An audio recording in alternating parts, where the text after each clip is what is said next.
What's going on, everybody? The Cornerman's here, Ryan the Mighty Quinn, and we are going to go over our predictions for the over/under, as well as what to look for on the live line for the UFC 23 this weekend. Um, this is something new that we're going to continue going forward. I don't really like doing the predictions as far as winners and losers. Actually, um, I don't like doing that at all. However, I'm very good with knowing what fight's going to go which way and how a fight's going to unfold, especially once I see it. So we're going to go over who's going, which fights are going the over, the under, as well as what to look for on the live line. We're going to call those live line lookouts. Just I could just tell by round one how a fight's going to unfold. You know, who's diminishing this, who's gassing, who's fading, who's conquering here, who's controlling the center of the cage, and who's not figuring what out. So let's go. All right. The first fight I have Pierre Rodriguez versus Kay Hansen. I have that going over 2.5. I think that's going to go the distance. The grappling is going to be canceling each other out. Plus, those are two tough girls that are going to be able to grind through it. The second thing I have here is Mickey Gall versus Mike Malott.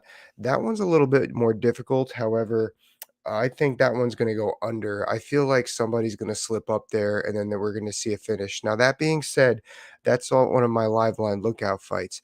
That fight, you're going to see, I feel like the finish is going to happen between rounds. In round two, and you're going to see heavy damage from one fighter or the other in round one leading into that.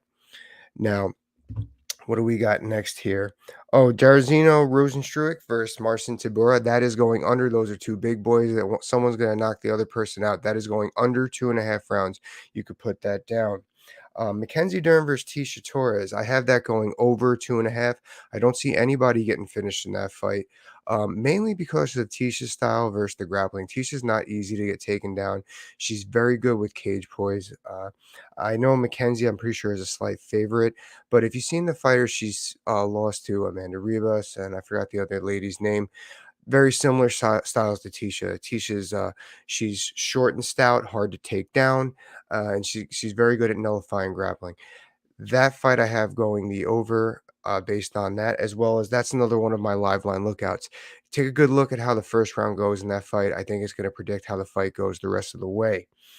The next one I have Aspen Ladd versus Raquel Pennington. I have that one going the over as well. I know that Aspen has the knockout ability. However, I think that they're both going to feel each other out in the first round. Raquel is no stranger to striking, of course. She's able to stay in fights, as we've seen. I know she took a couple of really tough fights, especially the one that comes to mind is against Amanda Nunes, where she took a beating, she kept going. I don't see that fight getting finished, so that's the over.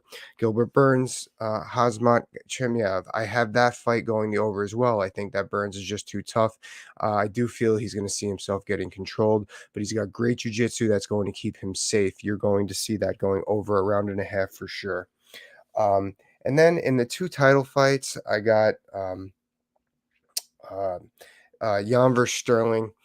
I'm not really sure about that one. I kind of feel it's going to be the under, but again, I'm not completely sold on it, so I'm staying away from that one altogether. In the main event, I do have Volkanovski over the Korean Zombie. I have that going under 4.5. I just think that Volkanovski is he's damn good, and he's able to nullify a lot of the Korean Zombie's offense for a slow breakdown of a finish between rounds 3 and 4. That's what I got, guys. Tomorrow I have Danny Sabatello coming on here. Can't wait to share with him.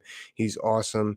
Anything else you guys would like to know about UFC 273? I want to cover it a lot throughout the week. Please let me know. Tune into the Corner Man. Make sure you like, share, and subscribe. Thanks, everybody. All right. Talk to you later. Have a good night.